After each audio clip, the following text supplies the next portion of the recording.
नमस्कार दोस्तों, स्वागत है आप सभी का आपके अपने YouTube channel study with Sonal में। यदि अभी तक आपने हमारे चैनल को सब्सक्राइब नहीं किया है तो प्लीज़ चैनल सब्सक्राइब कर लीजिए और बेल आइकन दबा के नोटिफिकेशन ऑन कर लीजिए ताकि मैं जो भी वीडियो बनाऊं सबसे पहले आप तक पहुंचे। तो दोस्तों, इस चैनल पे आपको मैं रीजनिंग, क्वांट और जनरल अवेयरनेस से रिलेटेड वीडियोज़ में यहाँ पे अपडेटेड पोस्ट करता रहता हूँ डेली। और यहाँ पे मैं आपको कंप्लीट सिलेबस करवाने वाला हूँ। ये नहीं कि कुछ वीडियोस करवा के फिर उसको बंद कर नहीं, मैं आपके प्रीलिम्स एग्जामिनेशन से पहले मैं आपको सारे उसके एक एक चैप्टर कंप्लीट करवाऊंगा। फिर आपके मेन एग्जामिनेशन से पहले आपको मेंस के लिए टोटल कंटेंट यहाँ पे मैं प्रोवाइड करवाऊंगा। ठीक है, तो प्लीज़ चैनल को सपोर्ट करिए, चैनल को सब्सक्राइब कर लीजिए और बेल आइकन दबा के नोटिफिकेशन ऑन कर लीजिए। यदि अभी तक आपने हमारे टेलीग्राम चैनल को ज्वाइन नहीं किया तो प्लीज़ टेलीग्राम चैनल को ज्वाइन कर लीजिए, लिंक डिस्क्रिप्शन में है। वहाँ पर बहुत सारे नोटिफिकेशन PDF वगैरह सेंड करता रहता हूँ। और बैंकिंग एग्जाम से रिलेटेड ऑल न्यूज़ और नोटिफिकेशन के लिए भी आप हमारे चैनल को ज्वाइन कर सकते हैं। ठीक है, तो चलिए स्टार्ट करते हैं। आज हम लोग इस वीडियोस में देखने वाले हैं स्पीड मैथ्स। जो स्पीड मैथ्स क्या होता है, जैसे कि how to improve calculation speed, हम अपने कैलकुलेशन स्पीड को कैसे इम्प्रूव कर सकते हैं। जैसे कि आपको पता है कि बैंकिंग एग्जामिनेशन में स्पीड मैटर करती है, स्पीड और एक्यूरेसी मैटर करती है। तो हम एक्यूरेसी के साथ कैसे स्पीड में हम क्वेश्चन बना सकते हैं, इसके लिए कुछ प्री रिक्वेस्ट होते हैं जिसको मैं आपको आज के वीडियो में मैं बता दे रहा हूँ, जिसको आपको फॉलो करना है। यदि आप इसको फॉलो करते हैं तो आपको बहुत ही अच्छे रिजल्ट्स देखने को मिलेंगे। ठीक है, तो कुछ चीज़ें हैं जिसको आप आज फर्स्ट इंट्रोडक्शन क्लास है तो उसमें मैं बता देता हूँ कि आपको ये सब चीज़ें याद होनी चाहिए। उसके बाद आप कैलकुलेशन स्पीड को बहुत स्पीड से सॉल्व कर सकते हैं। ठीक है, जो मैं चीज़ बता रहा हूँ ये मैंडेटरी ही है, आपको आना चाहिए। इससे आपका कैलकुलेशन स्पीड, सिंप्लीफिकेशन वगैरह में बहुत ज़्यादा आपका स्पीड हो जाएगा। ठीक है, तो सबसे पहले आपको दोस्तों टेबल 1 to 20 का याद होना चाहिए, रटा हुआ होना चाहिए मुँह पे। ठीक है, 1 to 20 का आपको टेबल एनी हाउ याद होना चाहिए, ये बहुत इंपॉर्टेंट है। दूसरा, आपको स्क्वायर्स जो हैं 2 से लेकर 30 तक के याद होने चाहिए। ठीक है, 2 से 30 तक के आपको स्क्वायर एनी हाउ रटे हुए होने चाहिए। ठीक है, और आपको क्यूब्स जो है 2 से 20 तक के क्यूब्स, आपको 2 to 20 तक के क्यूब्स आपको याद होने चाहिए। ये हो गया। ठीक है, एक परसेंटेज टू फ्रैक्शन होता है। ठीक है, वो आपको 1/20 तक का याद होना चाहिए, जिसमें आप लोग होता है ना कि 1/2 को हम लोग लिख सकते हैं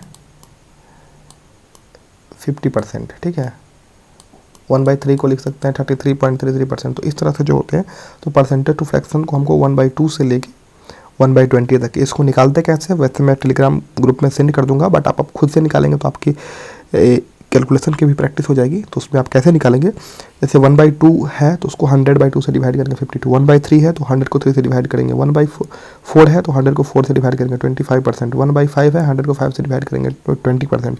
तो इस तरह से हम लोग परसेंटेज टू फ्रैक्शन निकाल लेंगे 1/2 से लेकर 1/20 तक के। ठीक है, और उसको याद रखेंगे हम लोग, हमेशा याद रखना है, क्योंकि आपको बहुत काम आने वाला है आपको परसेंटेज के चैप्टर में, आपको सिंप्लीफिकेशन के चैप्टर में। जब भी परसेंटेज वाले आ जाएंगे तो आप उसको तुरंत निकाल पाएंगे। ठीक है, देखिए ये सब एक ट्रिक होता है, अप्रोच होता है। जैसे कि कुछ लोग होते हैं कि अब उससे पूछ दिया कि 25%, तो अब उसको x% ऑफ 25%, अब वो उसको लेके बैठ जाएंगे x × 25/100। कोई वहीं पर स्मार्ट अप्रोच लगाएगा। तो स्मार्ट अप्रोच क्या कहता है, वहाँ पे 25% को सीधा हम वहाँ पे 1/4 क्यों नहीं लिख देंगे, और सीधा मतलब ये तो सिर्फ 25% ईजी वाला था। आपको 1/6 का फ्रैक्शन, 1/7 का फ्रैक्शन बहुत ज़्यादा यूज़ आने वाला है। कितने बार आपको 33.33% दे दिया जाएगा, 12.5% दे दिया जाएगा, 11.11% दे दिया जाएगा, 9.09% दे दिया जाएगा।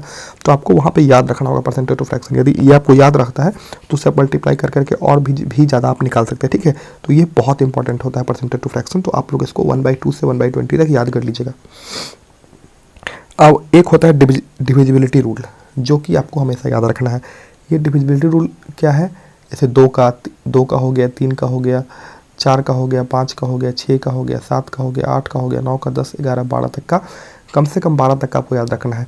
जैसे इसको कैसे याद रखना है, 2 का डिविजिबिलिटी रूल क्या होता है, 2 किसी नंबर से कब डिवाइड कर पाएगा 2, जब उसका लास्ट डिजिट 0, 2, 4, 6 और 8 होगा, यानी कि इवन नंबर होगा उसका लास्ट डिजिट, तो वो 2 से डिवाइड हो जाएगा। 3 का क्या बोलता है, if the sum of the digit is divisible by 3, यदि पूरे नंबर का सम 3 से डिवाइड हो जाएगा तो 3 से नंबर डिविजिबल होगा। 4 का क्या है, यदि किसी नंबर का लास्ट 2 डिजिट 4 से डिविजिबल होगा, जैसे 420, 420, तो 20 4 से डिविजिबल है जी, बिल्कुल है। तो बिल्कुल 420 भी 4 से डिविजिबल होगा। 5 का divisibility rule, if the last digit is 0 और 5 का उसी नंबर से 5 को डिवाइड कर पाइएगा जिसके लास्ट डिजिट में 0 और 5 होगा। 6 का क्या है, if the number is divisible by 2 and 3, यदि कोई नंबर 2 और 3 दोनों से डिवाइड होगा तभी वो 6 से डिवाइड होगा। 7 का डिविजिबिलिटी रूल क्या है, इसका थोड़ा टफ है, इसका आता भी नहीं है, बट हाँ आपको पढ़ लेना है। Cross of last digit, double it and subtract. Cross करिए लास्ट डिजिट का, मल्टीप्लाई और डबल करिए और फिर सब्ट्रैक्ट करिए। Repeat if you want, if new number is divisible by 7, यदि उससे जो न्यू नंबर आता है वो 7 से डिविजिबल होता है, the original number is divisible by 7, तो वो भी 7 से डिविजिबल होगा। ये वैसे आपके एग्जाम में 7 वाला उतना आता नहीं है, ठीक है, 8 वाला आता है फिर आपका।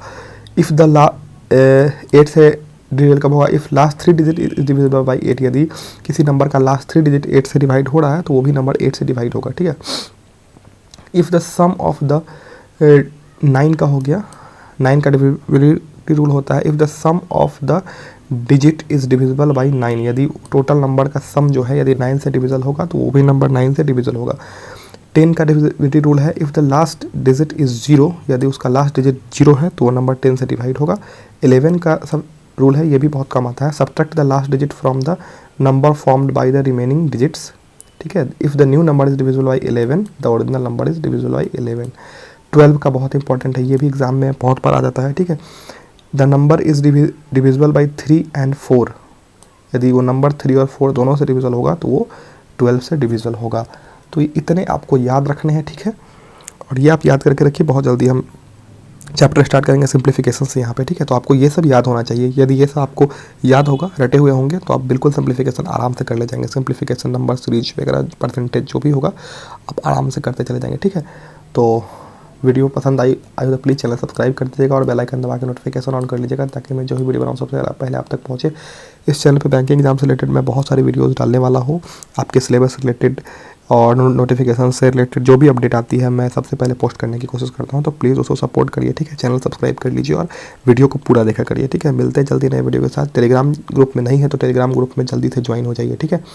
और करंट अफेयर्स की वीडियोस की भी मैं यहाँ पे प्लेलिस्ट में डाल देता हूँ, और मैं करंट अफेयर्स और रीजनिंग के भी मैं यहाँ पे पूरा सिलेबस कंप्लीट करवा रहा हूँ। तो आप लोग प्लीज़ बने रहिए, ठीक है। आपको बहुत सारा कंटेंट यहाँ से मिलने वाला है। मिलते जल्दी नए वीडियो के साथ। Bye bye, take care, all the very best आप सभी को।